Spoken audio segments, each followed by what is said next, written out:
Hi, my name is Remy. I'm with CWI Woodworking Technologies, and today we're here to talk about the Professor Q Series CNC machines. This machine specifically is our 4-foot by 4-foot machine, but we also have it available in a 2-foot by 3-foot and a 2-foot by 4-foot. The setup is going to be the same regardless of the machine size.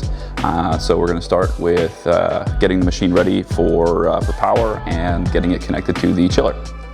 The first thing you're going to want to do is to physically connect the machine to the electrical cabinet. You can see we've got our A-axis wire here connected to the A-axis, our Z-axis wire connected to the Z-axis, so on and so forth. All wires should be well labeled. These machines will require a 220 volt single phase 20 amp breaker.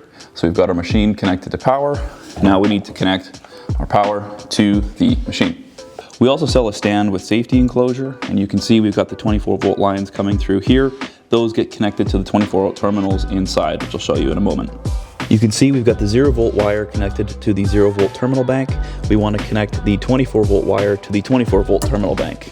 To attach the wires, you simply need to press on the orange block here, put the wire inside, and release. This machine is also supplied with a chiller, and it does require compressed air. For the air requirements, the machine comes supplied with an 8mm push fitting. You will need a 13 SCFM compressor at 90 psi. To connect to the chiller, you simply put the water in to the outlet and the water out going to the inlet. This machine also comes with a vacuum table, so if you've purchased a vacuum pump, you'll want to get it connected now. The 2-foot wide machines use one line for the vacuum hose.